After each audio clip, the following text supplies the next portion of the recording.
ഇന്നത്തെ വീഡിയോയിൽ നമ്മൾ നോക്കാൻ പോകുന്നത് ഓൺ സ്പീക്കിംഗ് ആൻഡ് റൈറ്റിംഗ് എന്നുള്ള ഒരു ടോപ്പിക്കാണ്, ഒരു വിഷയമാണ്. ഞാനിവിടെ അടുത്ത് ഓൺ റൈറ്റിംഗ് വെൽ എന്ന് പറഞ്ഞൊരു ബുക്ക് വായിച്ചു. അതിൻ്റെ ഓഥർ വില്യം സിൻസർ എന്ന് പറയുന്ന ആളാണ്.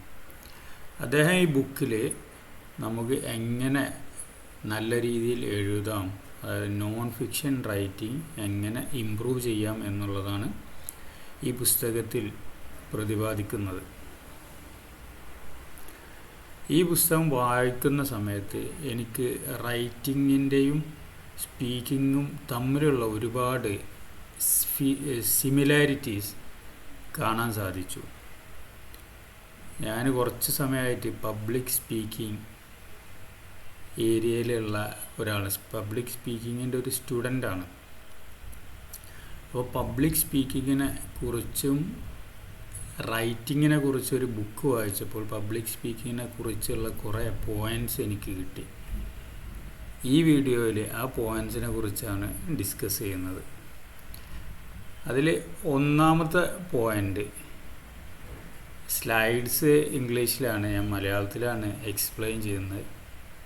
Don't feel obligated to make your speech the final word. അങ്ങനെ പറഞ്ഞാൽ നമ്മളെ സ്പീച്ച്, പ്രസംഗം അല്ലെങ്കിൽ നമ്മൾ എഴുത്ത് അതൊരു ആധികാരികമായിട്ട് അവസാന വാക്കായിട്ട് നമ്മൾ കാണാൻ പാടില്ല. അങ്ങനെ കണ്ടു കഴിഞ്ഞാൽ അല്ലെങ്കിൽ അങ്ങനെ ആകുമെന്ന് വിചാരിച്ചു കഴിഞ്ഞാൽ നമ്മൾ ഇത് വലിയൊരു ഉദ്യമമായിട്ട് തോന്നും നമുക്ക്.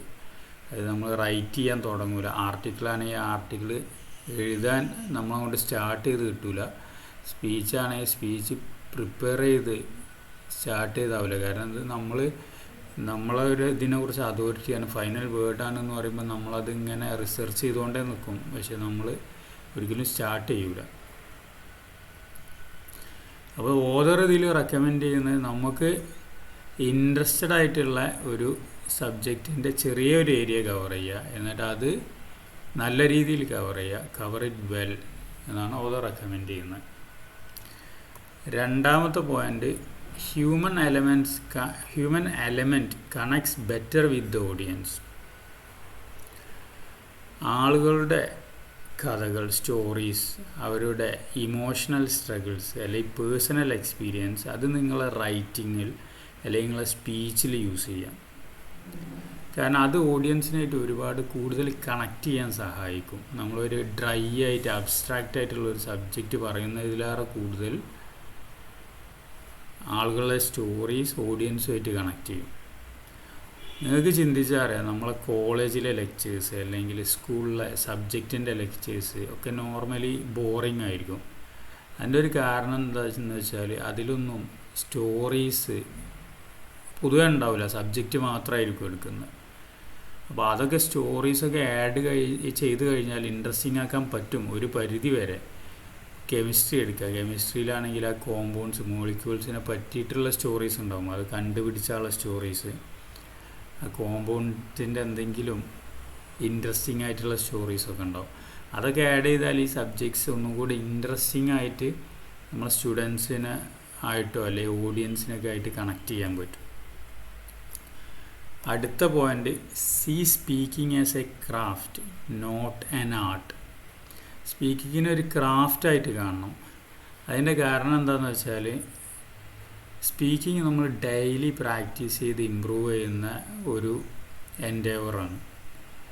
ഒരു ദിവസം നമുക്ക് പെട്ടെന്ന് ഇൻസ്പിറേഷൻ വന്നിട്ട് നമ്മളൊരു വലിയ സ്പീക്കറാണോ അല്ലെങ്കിൽ നമ്മൾ വലിയൊരു സ്പീച്ച് ചെയ്യുമെന്ന് വിചാരിച്ചാൽ അത് നടക്കാൻ പോകുന്ന കാര്യമല്ല. നമ്മൾ ഡെയിലി ബേസിസിൽ പ്രാക്ടീസ് ചെയ്യണം. അത് മിററിൻ്റെ ഫ്രണ്ടിൽ പ്രാക്ടീസ് ചെയ്യണം അല്ലെങ്കിൽ ക്യാമറൻ്റെ ഫ്രണ്ടിൽ പ്രാക്ടീസ് ചെയ്യണം. ഈ ഞാൻ പറഞ്ഞ ഓഥർ വില്യം സിൻസർ എന്ന് പറഞ്ഞ ആൾ ഇത് റൈറ്റിങ്ങിനെ കുറിച്ചാണ് പറയുന്നത്. നമ്മൾ ഡെയിലി ഒരു പാരഗ്രാഫ് റൈറ്റ് ചെയ്യണം, അല്ലെങ്കിൽ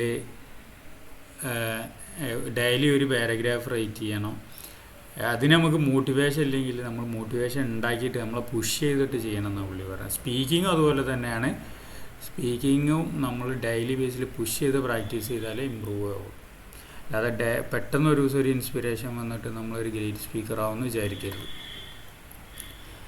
അടുത്ത point, capture the audiences attention and don't let it go. Initial സ്റ്റേജിൽ തന്നെ ഓഡിയൻസിൻ്റെ അറ്റൻഷൻ അല്ലെങ്കിൽ നമ്മൾ റീഡർ അറ്റൻഷൻ, അത് റൈറ്റിംഗ് ആണെങ്കിൽ റീഡർ അറ്റൻഷൻ നമ്മൾ ക്യാച്ച് ചെയ്യണം. റൈറ്റിംഗ് ആണെങ്കിൽ നമ്മൾ ഫസ്റ്റ് സെൻറ്റൻസിൽ തന്നെ അത് ക്യാച്ച് ചെയ്യണം, എന്നാലേ ആൾക്കാർ അടുത്ത സെൻറ്റൻസ് വായിക്കുള്ളൂ, അല്ലെങ്കിൽ നമ്മൾ ആർട്ടിക്കിൾ ഡെഡ് ആവും. സ്പീക്കിംഗ് ആണെങ്കിലും അതുപോലെ തന്നെ നമ്മൾ ഓപ്പണിംഗ് ഒക്കെ എൻഗേജിങ് അല്ലെങ്കിൽ ക്യാച്ചി ആയിട്ട് ആൾക്കാർ ആദ്യം ഹുക്ക് ചെയ്യണം, എന്നിട്ട് പിന്നെ വേറെ ഇൻട്രസ്റ്റിംഗ് സബ്ജക്ട്സ് അല്ലെങ്കിൽ സ്റ്റോറീസ്, ഹ്യൂമറൊക്കെ വെച്ചിട്ട് കണ്ടിന്യൂസ് ആയിട്ട് ആൾക്കാരെ ഹുക്ക് ചെയ്തുകൊണ്ടേ നിൽക്കണം.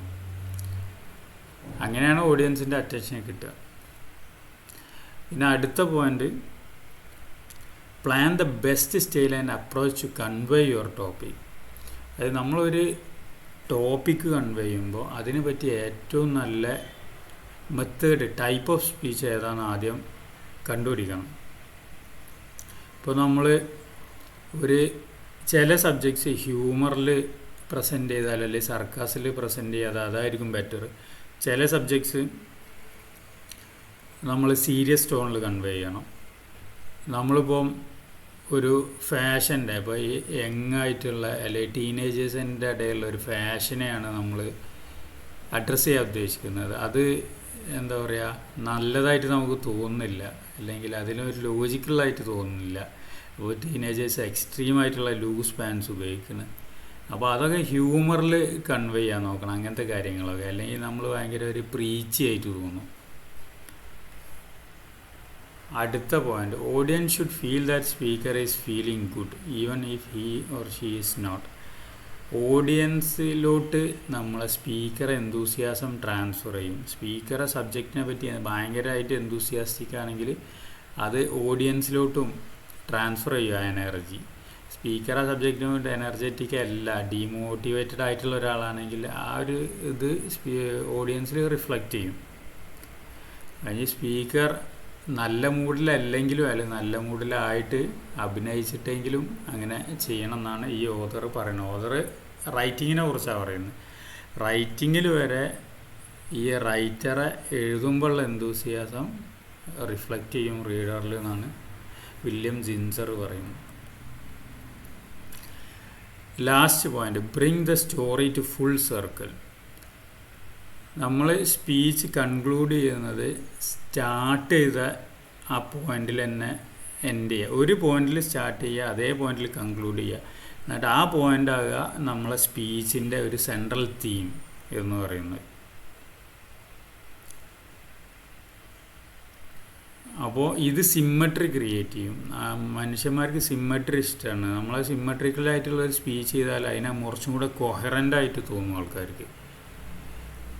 അപ്പോൾ ഈ പോയിൻറ്റ്സൊക്കെയാണ് ഞാൻ ഈ വില്യം ജിൻസർ ഓൺ റൈറ്റിംഗ് വെൽ എന്ന ബുക്ക് വായിച്ചപ്പോൾ എനിക്ക് ആ സ്പീക്കിങ്ങിനെ കുറിച്ചും റൈറ്റിങ്ങിനെ കുറിച്ചും എൻ്റെ മനസ്സിൽ വന്നിട്ടുള്ള കുറച്ച് കമ്പാരിസൺസാണ് ഞാൻ ഇപ്പോൾ നിങ്ങളോട് ഷെയർ ചെയ്തത്.